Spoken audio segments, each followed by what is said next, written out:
नमस्कार दोस्तों, एक बार फिर से आपका स्वागत है इस वीडियो में। इस वीडियो में हम बात करेंगे इंग्लैंड और पाकिस्तान के सेकंड टी20 इंटरनेशनल मैच के बारे में, जिसमें हम देखेंगे किस कंडीशन में किस प्लेयर को पिक करके चलना है, जिससे कि आपको टीम का कॉम्बिनेशन क्रिएट करने में ईजी हो।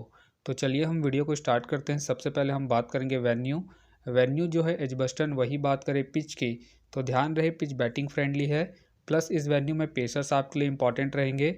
बाकी ध्यान रहे अगर कोई भी टीम सेकंड बॉलिंग करती है उस केस में आप स्पिनर्स को पिक करके चल सकते हैं। बाकी देखा जाए इस वेन्यू का जो एवरेज स्कोर है फर्स्ट इनिंग में ध्यान रहे 145 के आसपास है।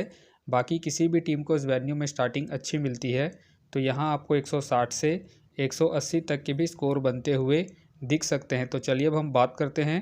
तो सबसे पहले हम देखेंगे विकेट कीपर सेक्शन में। सबसे पहले आपको मिलेंगे जॉस बटलर। जॉस बटलर का देखा जाए रिसेंटली जो परफॉर्मेंस है बैटिंग से अप एंड डाउन है। बाकी अगर आप इसे ट्राई कर रहे हैं तो आप इसे फर्स्ट इनिंग में ट्राई करें जब इंग्लैंड फर्स्ट बैटिंग करेगी उस केस में। बाकी ध्यान रहे हेड टू हेड में जो इनका परफॉर्मेंस है बैटिंग से डिसेंट है, तो आप इसे सेकंड इनिंग में ड्रॉप करके चल सकते हैं जब इंग्लैंड सेकंड बैटिंग करेगी उस केस में। फिलहाल के लिए मैं जॉस बटलर को रिस्की के तौर पर अपने टीम में पिक करके चल रहा हूँ। बाकी आप चाहते हो इनके रिसेंट फॉर्म को देखते हुए ड्रॉप करके चल सकते हैं। वही बात करें रिजवान का देखा जाए रिसेंटली जो परफॉर्मेंस है बैटिंग से ठीक ठाक है। बाकी अगर आप इसे ट्राई कर रहे हैं तो आप इसे फर्स्ट इनिंग में ट्राई करके चल सकते हैं। बाकी ध्यान रहे रिसेंटली ये कीपिंग नहीं कर रहे हैं। बाकी अगर ये कीपिंग करते हैं उस केस में आप इसे फर्स्ट इनिंग हो या फिर सेकंड इनिंग हो, दोनों इनिंग में रोटेट करके चल सकते हैं। बाकी इनका देखा जाए हेड टू हेड में जो परफॉर्मेंस है बैटिंग से ठीक ठाक है, प्लस इनका रिसेंट फॉर्म भी ठीक ठाक है। उसके बेस पे फिलहाल के लिए मैं रिजवान को अपनी टीम में एज ए प्लेयर पिक करके चलूँगा। वही बात करें शॉल्ट का देखा जाए रिसेंटली जो परफॉर्मेंस है बैटिंग से ठीक ठाक है। बाकी अगर आप इसे ट्राई कर रहे हैं तो आप इसे सेकंड इनिंग में ट्राई करें जब इंग्लैंड सेकंड बैटिंग करेगी उस केस में। बाकी ध्यान रहे head to head plus venue में जो इनका परफॉर्मेंस है बैटिंग से डिसेंट है, तो आप इसे रिस्क लेके ड्रॉप करके चल सकते हैं। फिलहाल के लिए मैं सॉल्ट को ड्रॉप कर रहा हूँ। बाकी आप चाहते हैं इनके रिसेंट फॉर्म को देखते हुए रोटेट करके चल सकते हैं। वही बात करें आजम खान का देखा जाए रिसेंटली जो परफॉर्मेंस है बैटिंग से डिसेंट है। बाकी खेलते हैं तो आप इसे जीएल के टीमों में ही ट्राई करें। फिलहाल ये मुझे रिस्की लग रहे हैं, प्लस इनका रिसेंट फॉर्म भी डिसेंट चल रहा है। उसके बेस पे फिलहाल के लिए मैं आजम खान को ड्रॉप करके चलूँगा। वही बात करें उस्मान खान के फिलहाल मुझे खेलने के चांसेस कम लग रहे हैं। तो चलिए अब हम बात करते हैं बैटिंग सेक्शन में। सबसे पहले आपको दिखेंगे बाबर आजम का देखा जाए रिसेंटली जो परफॉर्मेंस है बैटिंग से ठीक ठाक है। बाकी अगर आप इसे अपनी टीम में एज ए प्लेयर या फिर differential captain vice captain try कर रहे हैं तो आप इसे फर्स्ट इनिंग में ट्राई करें जब पाकिस्तान फर्स्ट बैटिंग करेगी उस केस में। बाकी इनका देखा जाए head to head plus venue में जो परफॉर्मेंस है बैटिंग से ठीक ठाक है, प्लस इनका रिसेंट फॉर्म भी ठीक ठाक है। उसके बेस पे फिलहाल के लिए मैं बाबर आजम को अपनी टीम में एज ए प्लेयर पिक करके चलूँगा। वही बात करें जॉनी बेस्टो का देखा जाए रिसेंटली जो परफॉर्मेंस है बैटिंग से डिसेंट है। बाकी खेलते हैं तो आप इसे फर्स्ट इनिंग में ट्राई करें जब इंग्लैंड फर्स्ट बैटिंग करेगी उस केस में। फिलहाल ये मुझे रिस्की लग रहे हैं, प्लस इनका रिसेंट फॉर्म भी डिसेंट चल रहा है। उसके बेस पे फिलहाल के लिए मैं जॉनी बेस्टो को ड्रॉप करके चलूँगा। वही बात करें फ़कार जमान का देखा जाए रिसेंटली जो परफॉर्मेंस है बैटिंग से अप एंड डाउन चल रहा है। बाकी अगर आप इसे ट्राई कर रहे हैं तो आप इसे सेकंड इनिंग में ट्राई करें जब पाकिस्तान सेकंड बैटिंग करेगी उस केस में। फिलहाल ये मुझे रिस्की लग रहे हैं, प्लस इनका रिसेंट फॉर्म भी अप एंड डाउन चल रहा है। उसके बेस पे फिलहाल के लिए मैं फ़कार जमान को ड्रॉप करके चलूँगा। वही बात करें विल जैक का देखा जाए रिसेंटली जो परफॉर्मेंस है बैटिंग से अप एंड डाउन है। बाकी अगर आप इसे ट्राई कर रहे हैं तो आप इसे फर्स्ट इनिंग में ट्राई करें जब इंग्लैंड फर्स्ट बैटिंग करेगी उस केस में। बाकी ध्यान रहे head to head plus venue में जो इनका परफॉर्मेंस है बैटिंग से डिसेंट है, तो आप इसे ड्रॉप करके चल सकते हैं। फिलहाल के लिए मैं विल जैक को रिस्की के तौर पर अपनी टीम में पिक करके चल रहा हूँ। बाकी आप चाहते हैं इनके head to head plus venue के परफॉर्मेंस को देखते हुए ड्रॉप करके चल सकते हैं। वही बात करें हैरी ब्रुक का देखा जाए रिसेंटली जो परफॉर्मेंस है बैटिंग से अप एंड डाउन चल रहा है। बाकी अगर आप इसे ट्राई कर रहे हैं तो आप इसे फर्स्ट इनिंग में ही ट्राई करें जब इंग्लैंड फर्स्ट बैटिंग करेगी उस केस में। बाकी ध्यान रहे वेन्यू में जो इनका परफॉर्मेंस है बैटिंग से डिसेंट है, तो आप इसे सेकंड इनिंग में ड्रॉप करके चल सकते हैं जब इंग्लैंड सेकंड बैटिंग करेगी उस केस में। फिलहाल के लिए मैं हैरी ब्रुक को ड्रॉप करके चल रहा हूँ। बाकी अगर इंग्लैंड फर्स्ट बैटिंग करती है उस केस में आप इसे रिस्क लेके रोटेट करके चल सकते हैं। वही बात करें शैम अयूब का देखा जाए रिसेंटली जो परफॉर्मेंस है बैटिंग से डिसेंट है। बाकी अगर आप इसे ट्राई कर रहे हैं तो आप इसे जीएल की टीमों में ही ट्राई करें। फिलहाल ये मुझे रिस्की लग रहे हैं, प्लस इनका रिसेंट फॉर्म भी डिसेंट चल रहा है। उसके बेस पे फिलहाल के लिए मैं शैम अयूब को ड्रॉप करके चलूँगा। वही बात करें बेन डकेट की फ़िलहाल मुझे खेलने के चांसेस कम लग रहे हैं। वही बात करें इरफान खान का देखा जाए रिसेंटली जो परफॉर्मेंस है बैटिंग से डिसेंट है। बाकी खेलते हैं तो आप इसे जीएल के टीमों में ही ट्राई करें। फिलहाल मुझे इनके खेलने के चांसेस कम लग रहे हैं। वही बात करें सलमान के भी फ़िलहाल मुझे खेलने के चांसेस कम लग रहे हैं। तो चलिए अब हम बात करते हैं ऑलराउंडर सेक्शन में। सबसे पहले आपको दिखेंगे शादाब खान का देखा जाए रिसेंटली जो परफॉर्मेंस है बॉलिंग से ठीक-ठाक है। बाकी अगर आप इसे ट्राई कर रहे हैं तो आप इसे फर्स्ट इनिंग में ट्राई करें, जब पाकिस्तान फर्स्ट बैटिंग करेगी उस केस में, क्योंकि आपको फर्स्ट इनिंग में बैटिंग के साथ-साथ सेकंड इनिंग में बॉलिंग से भी अच्छा खासा बैकअप देंगे। बाकी इनका देखा जाए हेड टू हेड में जो परफॉर्मेंस है बॉलिंग और बैटिंग दोनों से ही ठीक-ठाक है, उसके बेस पे आप इसे रोटेट करके चल सकते हैं। फिलहाल के लिए मैं शादाब खान को अपने टीम में एज ए प्लेयर पिक करके चलूंगा। वही बात करें मोइन अली का देखा जाए रिसेंटली जो परफॉर्मेंस है बॉलिंग और बैटिंग दोनों से ही डिसेंट है। बाकी अगर आप इसे ट्राई कर रहे हैं तो आप इसे फर्स्ट इनिंग में ट्राई करें, जब इंग्लैंड फर्स्ट बॉलिंग करेगी उस केस में। फिलहाल ये मुझे रिस्की लग रहे हैं, प्लस इनका रिसेंट फॉर्म भी डिसेंट चल रहा है। उसके बेस पे फिलहाल के लिए मैं मोइन अली को ड्रॉप करके चलूंगा। वही बात करें शैम करन का देखा जाए रिसेंटली जो परफॉर्मेंस है बॉलिंग से ठीक ठाक है। बाकी अगर आप इसे रोटेट कर रहे हैं तो आप इसे फर्स्ट इनिंग हो या फिर सेकंड इनिंग हो, दोनों इनिंग में रोटेट करके चल सकते हैं, क्योंकि आपको बॉलिंग के साथ साथ बैटिंग से भी अच्छा खासा बैकअप देंगे।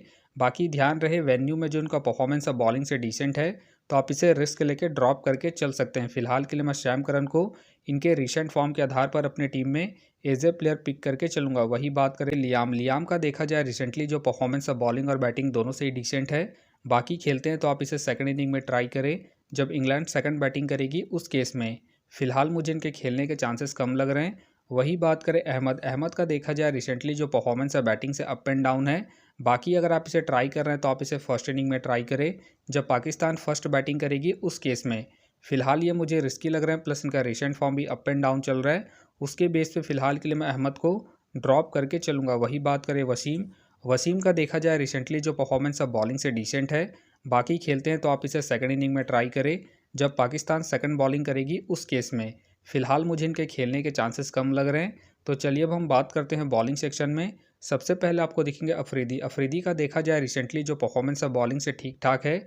बाकी अगर आप इसे रोटेट कर रहे हैं तो आप इसे फर्स्ट इनिंग हो या फिर सेकंड इनिंग हो, दोनों इनिंग में रोटेट करके चल सकते हैं। बाकी इनका देखा जाए हेड टू हेड में जो परफॉर्मेंस है बॉलिंग से ठीक-ठाक है, प्लस इनका रिसेंट फॉर्म भी ठीक-ठाक है। उसके बेस पे फिलहाल के लिए मैं अफरीदी को अपने टीम में एज ए प्लेयर पिक करके चलूँगा। वही बात करें राशिद का देखा जाए रिसेंटली जो परफॉर्मेंस है बॉलिंग से अप एंड डाउन चल रहा है। बाकी अगर आप इसे रोटेट कर रहे हैं तो आप इसे सेकंड इनिंग में ट्राई करें, जब इंग्लैंड सेकंड बॉलिंग करेगी उस केस में। बाकी ध्यान रहे हेड टू हेड में जो इनका परफॉर्मेंस है बॉलिंग से ठीक-ठाक है, उसके बेस पे आप इसे रिस्क लेके सेकंड इनिंग में रोटेट करके चल सकते हैं। फिलहाल के लिए मैं राशिद को रिस्की के तौर पर अपने टीम में पिक करके चल रहा हूँ। बाकी आप चाहे तो इसे फर्स्ट इनिंग में ड्रॉप करके चल सकते हैं, जब इंग्लैंड फर्स्ट बॉलिंग करेगी उस केस में। वही बात करें जोफ्रा आर्चर का देखा जाए रिसेंटली जो परफॉर्मेंस है बॉलिंग से डिसेंट है। बाकी अगर आप इसे ट्राई कर रहे हैं तो आप इसे फर्स्ट इनिंग में ट्राई करें, जब इंग्लैंड फर्स्ट बॉलिंग करेगी उस केस में। फिलहाल के लिए मैं जोफ्रा आर्चर को रिस्की के तौर पर अपनी टीम में पिक करके चल रहा हूँ। बाकी आप चाहते इनके रिसेंट फॉर्म को देखते हुए ड्रॉप करके चल सकते हैं। वही बात करें नसीम शाह का देखा जाए रिसेंटली जो परफॉर्मेंस है बॉलिंग से डिसेंट है। बाकी अगर आप इसे ट्राई कर रहे हैं तो आप इसे जीएल की टीमों में ही ट्राई करें। फिलहाल ये मुझे रिस्की लग रहे हैं, प्लस इनका रिसेंट फॉर्म भी डिसेंट चल रहा है। उसके बेस पे फिलहाल के लिए मैं नसीम शाह को ड्रॉप करके चलूँगा। वही बात करें मोहम्मद आमिर का देखा जाए रिसेंटली जो परफॉर्मेंस है बॉलिंग से अप एंड डाउन चल रहा है। बाकी अगर आप इसे ट्राई कर रहे हैं तो आप इसे सेकंड इनिंग में ट्राई करें, जब पाकिस्तान सेकंड बॉलिंग करेगी उस केस में। बाकी ध्यान रहे वेन्यू में जो इनका परफॉर्मेंस है बॉलिंग से ठीक-ठाक है, उसके बेस पे आप इसे रिस्क लेके सेकंड इनिंग में रोटेट करके चल सकते हैं। फिलहाल के लिए मैं आमिर को ड्रॉप करके चल रहा हूँ, इनके रिसेंट फॉर्म को देखते हुए। वही बात करें मार्कवुड का देखा जाए रिसेंटली जो परफॉर्मेंस है बॉलिंग से ठीक-ठाक है। बाकी अगर आप इसे रोटेट कर रहे हैं तो आप इसे फर्स्ट इनिंग हो या फिर सेकंड इनिंग हो, दोनों इनिंग में रोटेट करके चल सकते हैं, क्योंकि आपको स्टार्टिंग के साथ साथ डेथ में ही बॉलिंग करते हुए दिखेंगे। बाकी इनका देखा जाए हेड टू हेड में जो परफॉर्मेंस है बॉलिंग से ठीक-ठाक है, प्लस इनका रिसेंट फॉर्म भी ठीक-ठाक है। उसके बेस पे फिलहाल के लिए मैं मार्कवुड को अपनी टीम में एज ए प्लेयर पिक करके चलूँगा। वही बात करें हरीश रॉफ का देखा जाए रिसेंटली जो परफॉर्मेंस है बॉलिंग से डिसेंट है। बाकी खेलते हैं तो आप इसे सेकंड इनिंग में ट्राई करें, जब पाकिस्तान सेकंड बॉलिंग करेगी उस केस में। फिलहाल ये मुझे रिस्की लग रहा है, प्लस इनका रिसेंट फॉर्म भी डिसेंट चल रहा है। उसके बेस पे फिलहाल के लिए मैं हरीश रॉफ को ड्रॉप करके चलूँगा। वही बात करें जॉर्डन का देखा जाए रिसेंटली जो परफॉर्मेंस है बॉलिंग से अप एंड डाउन है। बाकी खेलते हैं तो आप इसे फर्स्ट इनिंग हो या फिर सेकंड इनिंग हो, दोनों इनिंग में रोटेट करके चल सकते हैं। बाकी इनका देखा जाए head to head plus venue में जो परफॉर्मेंस है बॉलिंग से बेहतरीन है, उसके बेस पे आप इसे रिस्क लेके रोटेट करके चल सकते हैं। फिलहाल मुझे इनके खेलने के चांसेस कम लग रहे हैं। वही बात करें टॉपली का देखा जाए रिसेंटली जो परफॉर्मेंस है बॉलिंग से डिसेंट है। बाकी खेलते हैं तो आप इसे फर्स्ट इनिंग में ट्राई करें। जब इंग्लैंड फर्स्ट बॉलिंग करेगी उस केस में फ़िलहाल मुझे इनके खेलने के चांसेस कम लग रहे हैं। वही बात करें अफरीदी का देखा जाए रिसेंटली जो परफॉर्मेंस है बॉलिंग से ठीक ठाक है। बाकी अगर आप इसे ट्राई कर रहे हैं तो आप इसे फर्स्ट इनिंग में ट्राई करें। जब पाकिस्तान फर्स्ट बॉलिंग करेगी उस केस में फ़िलहाल के लिए मैं अफरीदी को रिस्की के तौर पर अपनी टीम में पिक करके चल रहा हूँ। बाकी आप चाहते इसे ड्रॉप करके चल सकते हैं, बाकी हो सके तो ये सारे बेंच प्लेयर होंगे। तो फिलहाल के लिए मैं बॉलिंग सेक्शन से रिस्की के तौर पर अफरीदी को अपनी टीम में पिक करके चल रहा हूँ। बाकी आप चाहे तो सॉल्ट, जॉनी बेस्टो या फिर फ़कार जमान को रोटेट करके चल सकते हैं। तो आप देख सकते हैं इस प्रकार से डेमो टीम क्रिएट हो गया है। फिलहाल ये डेमो है, फाइनल टीम आपको टेलीग्राम में मिलेगा। तो टेलीग्राम का जो लिंक है आपको डिस्क्रिप्शन बॉक्स में मिल जाएगा, आप वहां से ज्वाइन कर सकते हैं। तो चलिए हम एक नज़र डालते हैं कॉमन कैप्टन, वाइस कैप्टन जो सभी फैंटेसी यूज़रों के टीम में आपको देखने को मिलेंगे। तो सबसे पहले आपको मिलेंगे शैम करन मिलेंगे, बाबर आजम मिलेंगे और साथ में आपको शाहीन अफरीदी देखने को मिल सकते हैं। बाकी आपको डिफरेंशियल ट्राई करना है। अब जॉस बटलर को ट्राई करके चल सकते हैं, रिजवान को ट्राई करके चल सकते हैं और साथ में आप मार्कवुड को फर्स्ट इनिंग में जब इंग्लैंड फर्स्ट बॉलिंग करेगी उस केस में। तो आप देख सकते हैं इस प्रकार से दोनों ही टीमों के प्लेयर के स्टैट्स हैं, जिससे कि आपको टीम का कॉम्बिनेशन क्रिएट करने में ईजी हो। तो उम्मीद करता हूँ कि ये वीडियो आपको पसंद आया। वीडियो पसंद आया तो वीडियो को लाइक करें, चैनल में नए हैं तो चैनल को सब्सक्राइब करें और साथ में नोटिफिकेशन बेल को ऑन कर ले, जिससे कि जब भी कोई मैच से रिलेटेड वीडियो अपलोड हो तो नोटिफिकेशन सबसे पहले आपके पास आए। तो चलिए अब हम मिलते हैं नेक्स्ट वीडियो में।